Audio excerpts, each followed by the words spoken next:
Red Wings lose 4-2 to the Los Angeles Kings. They lose their first game of the partial California road trip. It was a late night, so I stayed up till like 1 to 1:30 in the morning on a night before I had lots of classes to watch the Wings lose. So that's going to be my life this season, and I'm ready for it. To be fair though, talking about this game, this actually wasn't a bad game at all for the Wings. I would say it was better than the Blue Jackets game. Much better. Which is why it's so depressing that they lost in regulation. They could take the Blue Jackets to overtime when they played like garbage, but now they're playing good against a team that is better than them, much better than them.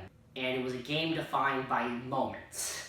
By some good moments, and also by a lot of bad moments. All right, the first period, not much happened. This is Jonathan Bernier's first start.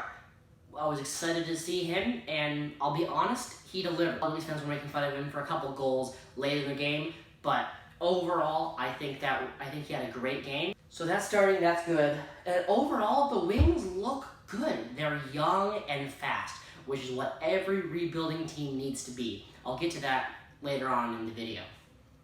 Also, the beginning in the first period of what will become a much bigger thing later on, the beginning of the shenanigans between Tyler Bertuzzi and Dion Phaneuf, which apparently started late last season, but especially this game. Man, Tyler Bertuzzi. I love him because he's on my team. If he wasn't on my team, I would hate him.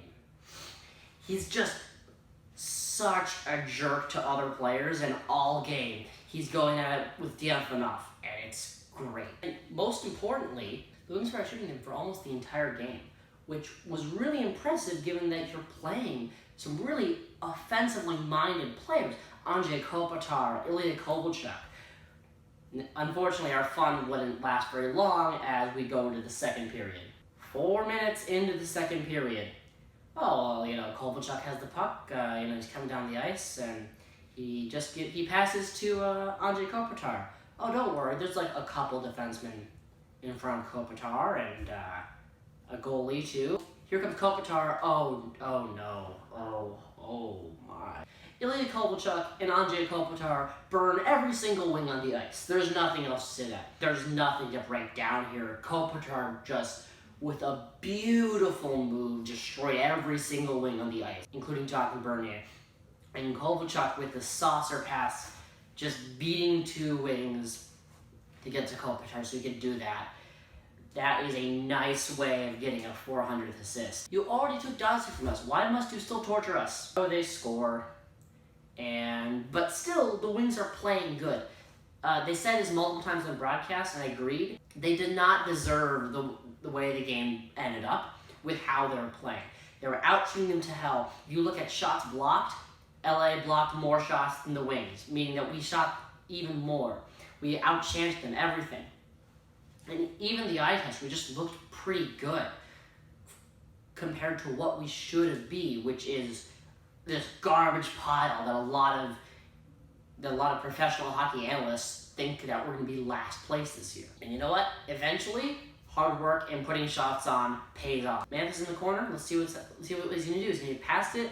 He passes it, and it goes in. Okay.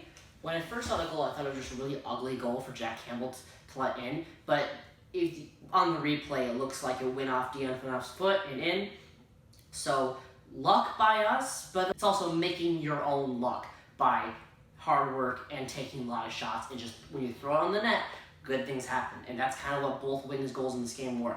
Bad news though, because also in the second period, Trevor Daley goes down and gets hit up high, looks like in the head by the knee of a Kings player, and he's out of the game, which is not good, obviously. I mean, I was ripping on Trevor Daley last game, but he's still one of our two veteran defensemen, and with him out, we were down to 5 defensemen for the rest of the game, 4 of which are under 30, 3 of which are playing their second NHL game ever.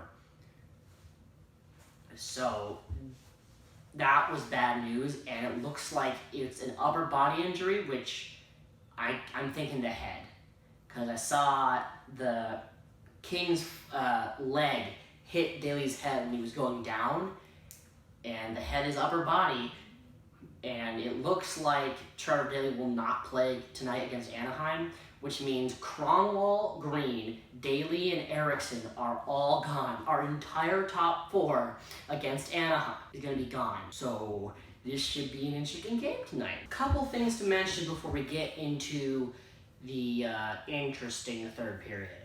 Jonathan Bernier.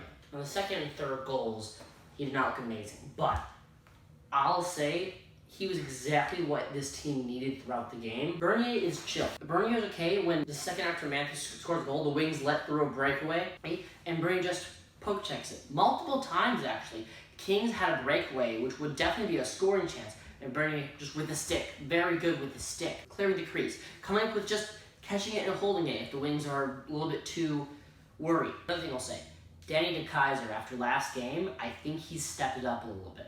He actually took some shots, which I've never, ever seen. He was relatively solid, and he sort of helped the young defense chill and not make crazy plays. You can see him talking with Dennis Schlowski on the bench. If we're going to have our 4 best defensemen out, Dennis Schlowski needs to be the veteran defenseman that this team is going to depend on.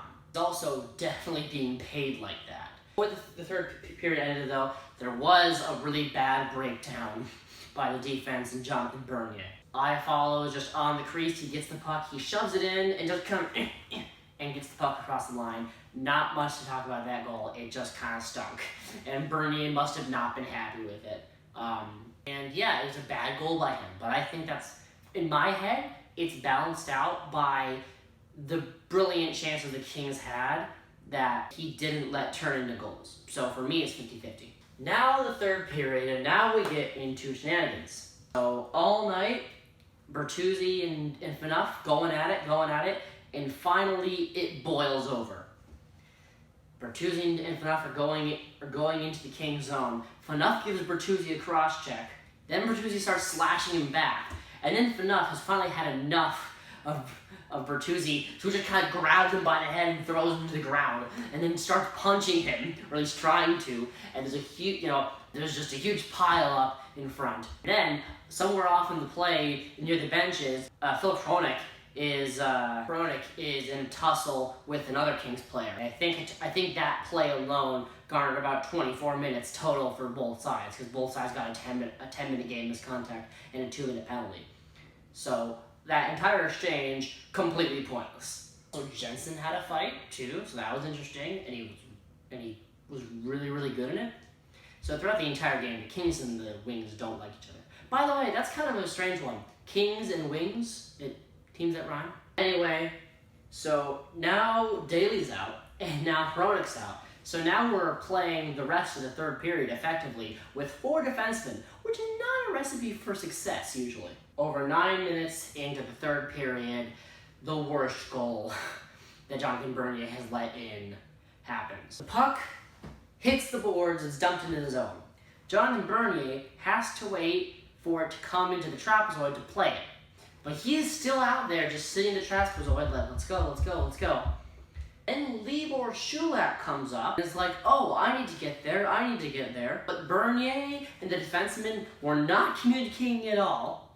So Bernier just kind of dumps it behind him to an open Kings player who passes to Iafallo, and now Bernier has to rush in, and he doesn't have time to get in his net. So he's not set up, and then he backs up and he bumps the net off of its bearings. Iafallo shoots and scores.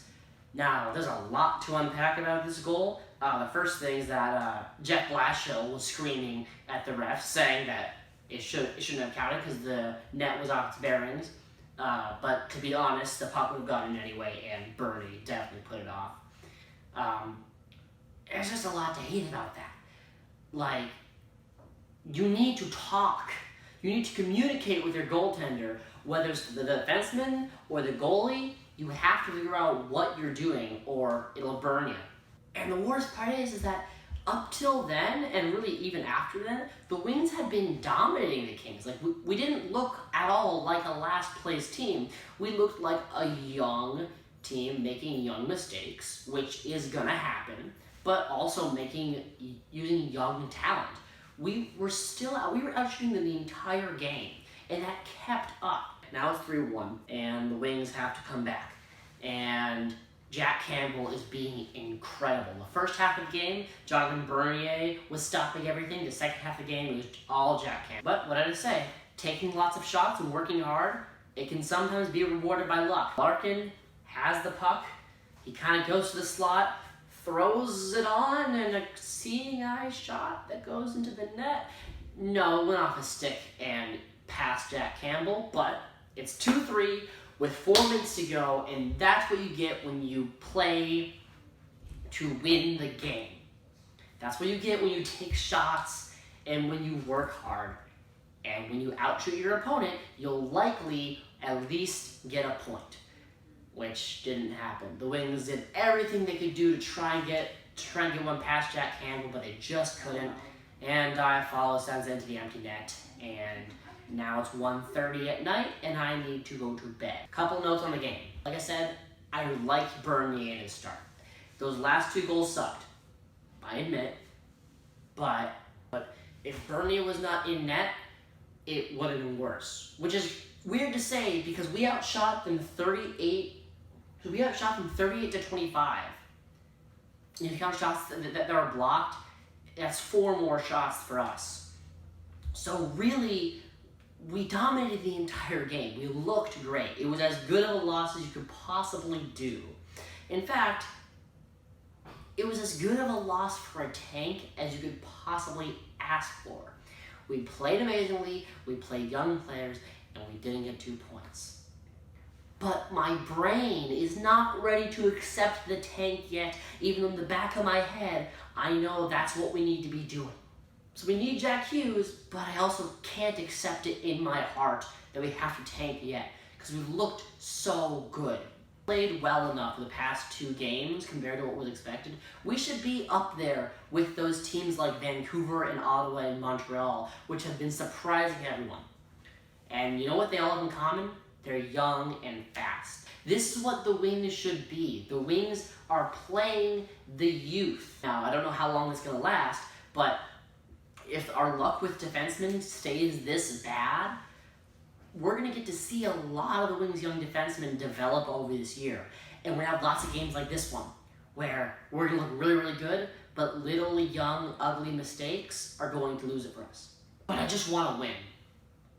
So, second half of the back-to-back, on the road, I mean, I would say with travel, but it's like LA to Anaheim. They can just like ride their bikes over there. Let's see if they can pull off a win. Jimmy Howard's back in net. Let's go. Oh, Ivan Jacob. I'm really sorry for the echo in the room. I moved to a different room today because the room I usually recorded it was locked. And I tried to put some blankets on the ground to maybe fix the echo, but it still sounds bad. So I'm gonna work on that. But tune in next time, actually probably either tonight or tomorrow night, when the Wings play the Ducks.